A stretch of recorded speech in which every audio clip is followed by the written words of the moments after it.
नगड़िया इनके लेकर तो अभी सारा ही समाज जो है कि सहमा हुआ है कि आज एक बहुत ही बड़ी दुखद घटना घट गई। एक सभापति उम्मीदवार राजेश सिंह का हत्या कर दिया गया, दिन दहाड़े हत्या कर दिया गया। लेकिन उसके बावजूद भी यहाँ की पब्लिक का डिमांड है कि उनकी जांच उच्च स्तरीय जांच कराई जाए और हो सके तो सीबीआई भी जांच, अगर हमारी माननीय विधायिका भागीरथी देवी जी ने मांग किया था और रश्मि वर्मा जी ने भी मांग किया था, तो हम सभी उसका समर्थन करते हैं कि इसकी जांच उच्च स्तरीय हो और हो सके तो इसके जो गुनाहगार हैं उसको सामने लाने का काम किया जाए, जिससे कि आगे लोगों का जो मनोबल है वो बना रहे। बहुत पहले हम यहाँ के चेयरमैन रह चुके हैं और हमने एक सपना देखा था अपने जन्मभूमि नगड़ियागंज के लिए कि यहाँ कुछ ऐसे काम किया जाए जो हमारे यहाँ के नागरिकों को उससे फ़ायदा हो और यहाँ के लोग अच्छे जीवन यापन कर सकें। तो उसके लिए एक मास्टर प्लान बनाया था हमने, जिसमें बहुत सारे कामों को हम लोगों ने पूरा किया, लेकिन बहुत सारे काम जो है कि अधूरे रह गए। मसलन जो काम हुआ था उसमें एक मास्टर प्लान एक महत्वपूर्ण काम था। उसके अलावा उस मास्टर प्लान के द्वारा ही इस शहर के गली कूचे से लेकर मेन सड़क तक बहुत ही पीसी से सड़क का निर्माण हो गया, जिससे कि यहाँ आवागमन की बहुत अच्छी सुविधा हो गई। दूसरा, यहाँ गौशाला का जो नरक तुल्य था उसको जीर्णोद्धार करके यहाँ के लोगों के सहयोग से उसका निर्माण कराया गया। और भी बहुत सारे काम यहाँ हमारे समय में हुए। अनुमंडल का निर्माण हुआ, साथ ही यहाँ पर सैकड़ों गरीबों के लिए दुकानें बनाकर जो उनको देने का कार्य हमारे कार्यकाल में हुआ था, क्योंकि वाकई में अनुमंडल के हॉस्पिटल का जो व्यवस्था है वो बहुत ही ढुलमुल है। और इसके लिए हम लोग को स्वास्थ्य मंत्री से भी बात करना होगा, तो बिहार के माननीय स्वास्थ्य मंत्री जी से भी बात करके इस पर हम लोग आवाज़ उठाएंगे। जामिया वर्ल्ड, इंसाफ की आवाज़। हेलो ब्रन, आप देख रहे हैं जामिया वर्ल्ड, साथ में पब्लिक न्यूज। मैं मोहम्मद तस्लीम। मैं इस वक्त मौजूद हूं बिहार के वेस्ट चंपारण अनुमंडल नगड़ियागंज में, और इसी बीच हमारे साथ हैं अखिलेश राज, सभापति उम्मीदवार नगर परिषद नगड़ियागंज। ओवरऑल हम बात करेंगे जिस तरह से आने वाला समय जो चुनाव एक तरह से वोटिंग का पड़ने वाला है 18 दिसंबर का, स्पेशली हमारे साथ एक्सक्लूसिव तौर पर बात करना चाहेंगे। अखिलेश सर, क्या कहेंगे जिस तरह से चुनाव लगातार स्थगित होता जा रहा था, फिर से चुनाव होने वाला है, लेकिन बड़ी अभी एक तरह से जिस तरह से जो वाकया घटनाएं घट रही है यहाँ पर नगड़ियागंज में, क्या कहना चाहेंगे? ओवरऑल आपसे भी मैं जानना चाहूंगा कि आप स्पेशली जो सभापति उम्मीदवार हैं, क्या सोच रहे हैं स्पेशली नगड़ियागंज के लेकर?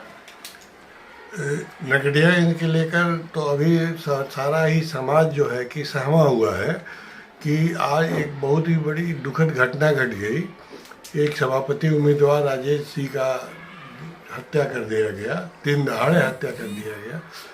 लेकिन उसके बावजूद भी यहाँ की पब्लिक का डिमांड है कि उनकी जांच उच्च स्तरीय जांच कराई जाए और हो सके तो सीबीआई भी जांच, अगर हमारी माननीय विधायिका भागीरथी देवी जी ने मांग किया था और रश्मि वर्मा जी ने भी मांग किया था, तो हम सभी उसका समर्थन करते हैं कि इसकी जांच उच्च स्तरीय हो और हो सके तो इसके जो गुनाहगार हैं उसको सामने लाने का काम किया जाए, जिससे कि आगे लोगों का जो मनोबल है वो बना रहे। और जहाँ तक हमारी बात है कि नगर परिषद के सभापति का उम्मीदवार मैं भी लड़ रहा हूँ और उनके लेकर हो सकता है कि चुनाव में हम लोग कुछ समय मिल जाए। तो हम लोग बहुत पहले हम यहाँ के चेयरमैन रह चुके हैं और हमने एक सपना देखा था अपने जन्मभूमि नगड़ियागंज के लिए कि यहाँ कुछ ऐसे काम किया जाए जो हमारे यहाँ के नागरिकों को उससे फ़ायदा हो और यहाँ के लोग अच्छे जीवन यापन कर सकें। तो उसके लिए एक मास्टर प्लान बनाया था हमने, जिसमें बहुत सारे कामों को हम लोगों ने पूरा किया, लेकिन बहुत सारे काम जो है कि अधूरे रह गए। मसलन जो काम हुआ था उसमें एक मास्टर प्लान एक महत्वपूर्ण काम था। उसके अलावा उस मास्टर प्लान के द्वारा ही इस शहर के गली कूचे से लेकर मेन सड़क तक बहुत ही पीसी से सड़क का निर्माण हो गया, जिससे कि यहाँ आवागमन की बहुत अच्छी सुविधा हो गई। दूसरा, यहाँ गौशाला का जो नरक तुल्य था उसको जीर्णोद्धार करके यहाँ के लोगों के सहयोग से उसका निर्माण कराया गया। और भी बहुत सारे काम यहाँ हमारे समय में हुए। अनुमंडल का निर्माण हुआ, साथ ही यहाँ पर सैकड़ों गरीबों के लिए दुकानें बनाकर जो उनको देने का कार्य हमारे कार्यकाल में हुआ था। और लेकिन बहुत सारे काम जो यहाँ के लिए बहुत ही ज़रूरी हैं, जैसे कि यहाँ इतना बड़ा शहर होने पर के बावजूद भी आज से 50 साल पहले यहाँ पुस्तकालय हुआ करता था, लेकिन आज यहाँ के बच्चों को पढ़ने के लिए और भी लोगों को पढ़ने के लिए एक पुस्तकालय यहाँ नहीं है। यहाँ कोई एक पार्क नहीं है। यहाँ पार्किंग की सुविधा जो होनी चाहिए भीड़ को देखते हुए वो नहीं है। और यहाँ 4 धर्मशालाएँ थी पहले, जिसमें एक तो नहीं है और 3 अभी भी खंडहर की हालत में पड़ा हुआ है, जिससे यहाँ आम जन को बहुत दिक्कत होती है उसका निर्माण। इस तरह करके यहाँ महिलाओं के लिए एक स्वच्छ शौचालय का निर्माण, इस तरह करके हमारा जो सपना है कि इन सब कामों पर मैं अगर आता हूँ, यहाँ के नागरिकों के सहयोग के उनके सम्मान देने से अगर मैं चुना जाता हूँ, तो ये सब मेरे कार्यों में प्राथमिकता रहेगी। लेकिन एक चीज सबसे बड़ा एक सवाल खड़ा हो रहा है कि जो हेल्थ का सिचुएशन है, स्पेशली जो कि कोविड में भी यहाँ पर देखा कि हेल्थ का जो सिचुएशन था, यहाँ पर जो मैनेजमेंट था हॉस्पिटल्स का, एक तरह से पोल खुल गई थी। लेकिन सबसे बड़ी चीज है कि आपके हाथ में तो अब अभी कुछ नहीं, आप सभापति उम्मीदवार हैं, लेकिन अगर आप जीतते हैं तो अनुमंडल हॉस्पिटल्स को लेकर जो बार बार शिकायत आ रही है, आम जनता कर रही है, तो उसको कैसे सुधार करने की कोशिश करेंगे? इसके लिए हम लोग बुलंद आवाज़ उठाएंगे, क्योंकि वाकई में अनुमंडल के हॉस्पिटल का जो व्यवस्था है वो बहुत ही ढुलमुल है। और इसके लिए हम लोग को स्वास्थ्य मंत्री से भी बात करना होगा, तो बिहार के माननीय स्वास्थ्य मंत्री जी से भी बात करके इस पर हम लोग आवाज़ उठाएंगे। एक यहाँ संस्था है जिसके हम संरक्षक हैं, और शहरी एवं ग्रामीण विकास मंच, तो समय समय पर हम लोग यहाँ से आवाज़ उठाते रहते हैं कि जैसे जिला बनाने का मुद्दा हो या कोई भी सामाजिक बुराई हो रही हो, तो ये संस्था जो है कि उस पर हमेशा आवाज़ अपनी बुलंद करने का काम करती रही है। और उसके संस्थापक अध्यक्ष सागर श्रीवास्तव जी हैं, जो एक बहुत ही अच्छे जागरूक इंसान हैं, जो बहुत ही इसमें काम करते हैं। तो हम सभी लोग उनसे भी जुड़े हुए हैं, और हम लोग इसको लेकर पूरे आंदोलन के मूड में रहेंगे कि अनुमंडल अस्पताल की व्यवस्था सुधरे। आप कैंपेनिंग कर रहे हैं, हो रही है, क्या लग रहा है, क्या आश्वासन, क्या लोगों की मतलब कि आपको दुआएं या आशीर्वाद, कैसा रह रहा है रेस्पॉन्स? नहीं, लोगों का बहुत ही प्यार मिल रहा है। उनको भरोसा है कि अखिलेश राज को आएगा तो फिर वो हमारे सेवा में कोई कमी नहीं छोड़ेगा, और दिन रात करके हमारे इस नगर का विकास में जो है कि वो योगदान देंगे। ऐसा हमको लगता है कि यहाँ के नागरिकों का हम पर भरोसा और प्यार बना हुआ है। क्लीन, जैसे पूरा हिंदुस्तान में एक कंसेप्ट चल रहा था clean India, green India, specially environment के लेकर भी थोड़ा सा सोचने की जरूरत है। तो इन्वायरमेंट के लेकर क्या आप करना चाहेंगे, सुंदरीकरण के लेकर? इसके लिए इस पर हमारा विशेष जोर रहेगा, क्योंकि अभी पॉल्यूशन पर्यावरण की रक्षा करना हम लोग का मानव का प्रथम धर्म है।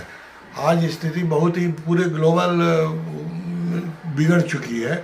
तो हमारी इस संदर्भ में यहाँ के चीनी मिल के जो अभी वर्तमान में अध्यक्ष हैं, उनसे हमारी इस पर बात हुई थी। वो पूरा कोऑपरेट करने के लिए तैयार थे कि वृक्षारोपण के लिए हम बहुत ही आपको सहयोग करेंगे, और हमको आशा है कि अगर हम लोग आएंगे तो हज़ारों पेड़ों का यहाँ पर लगाने का काम करेंगे, और इसको क्लीन सिटी बनाने का लिए जो भी संभव हो सकेगा प्रयास करेंगे। एक और चीज़ है, जिस तरह से जाम की जो समस्या लगातार, जो फ्लाईओवर बनने के बावजूद भी जाम की जो सिचुएशन है, उसको कैसे आप जाम से निजात दिलाना की कोशिश करेंगे? क्योंकि किसी शहर के डेवलपमेंट में अच्छा दिखने में जाम से निजात दिलाना बहुत बड़ा काम होता है। देखिए, ये बहुत ज़रूरी हो गया है। अब नकटियागंज पहले जो आबादी कम थी, आज तो बहुत ज़्यादा हो गई है, और मेन रोड हो या गली वाले रोड हो, सब जगह अतिक्रमण भारी मात्रा में मौजूद है, जिसको मेरी प्रथम प्राथमिकता रहेगी कि इसको दूर किया जाए,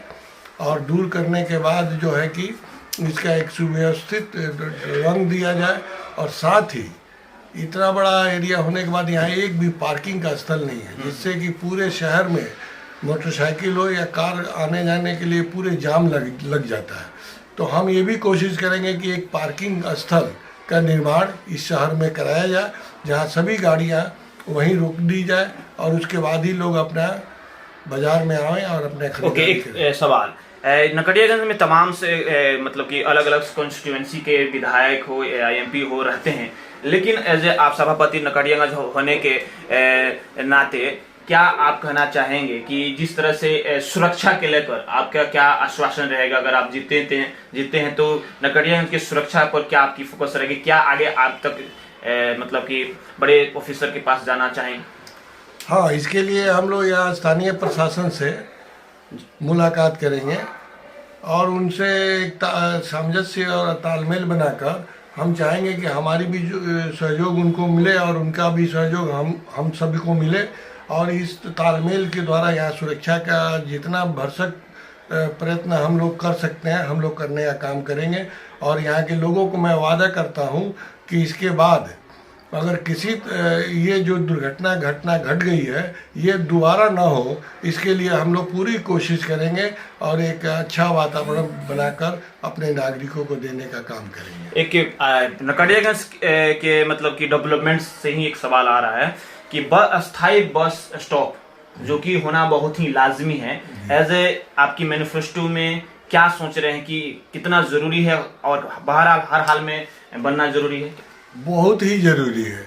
इतना बड़ा शहर अब ये बढ़ता जा रहा है, इसकी आबादी बढ़ती जा रही है और आज भी यहाँ बस स्टैंड का कोई स्थल नहीं है। जबकि हम लोग इसके पहले जब हम इस नगर परिषद में हुआ करते थे तो हम लोगों ने ये नंदपुर खोड़ी में बस स्टैंड का चयन किया था। तो हम कोशिश करेंगे कि एक अस्थायी बस स्टैंड का निर्माण हो जाए जिससे लोगों को आवागमन में और जाने में कोई दिक्कत ना हो, और उसके लिए हम लोग निश्चित रूप से हम जब आएंगे तो इस काम को कर देंगे। एक लास्ट सवाल, जैसे कि हमारा हिंदुस्तान आधी आबादी महिलाओं की है और उसके एम्पावरमेंट यानी सशक्तिकरण के लेकर क्या आप सोचना चाहेंगे, क्या कहना चाहेंगे, स्पेशली अगर महिलाओं को संबोधित करना चाहें तो? देखिए, महिला तो मातृशक्ति है और हम सब के लिए वो सम्मान की पात्र है। तो उनके लिए हम लोग यहाँ पर जो अभी हमने बताया कि वो मार्केटिंग में आती है तो उनके लिए कोई सुलभ व्यवस्था नहीं है, तो उन सब कामों को भरपूर मात्रा में हम लोग करेंगे जिससे उनको सुविधा हो, और साथ ही और भी जो भी उनके लायक जो उनके सम्मान के लायक काम होंगे जो उसके लिए भी हम लोग उसके लिए बैठकर विचार करके उनके जितने भी काम हो सकते हैं हम लोग करने का प्रयास करें। रोजगार से जोड़ना चाहेंगे नहीं, जैसे कि बहुत सारे एनजीओज के थ्रू एक तरह से स्टार्टअप करती हैं महिलाएं, जो तमाम बड़े सेंट्रल गवर्नमेंट से जो मतलब कि सपोर्टिव मिलता है एक तरह से महिलाओं को एम्पावर करने के लिए, तो उनको एक तरह से अवेयर करना, तमाम से योजनाएं आती है उससे जोड़ना भी चाहेंगे आप? बिल्कुल करेंगे, और हमें जितने भी एनजीओ से जितना भी लाभ मिल सकता है हमारी मातृशक्ति को, माताओं बहनों को, उस काम को करने के लिए हम लोग उस पर बैठक करके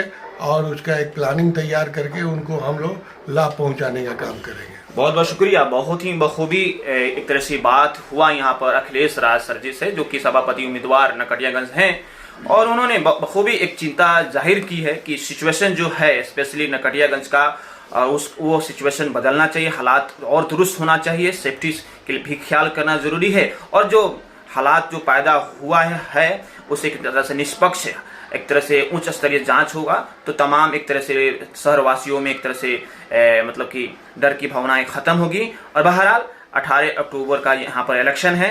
बहरहाल आप देखते रहिए जामिया वर्ल्ड, साथ में पब्लिक न्यूज। मैं मोहम्मद तस्लीम, बिहार के वेस्ट चंपारण अनुमंडल नकड़ियागंज से।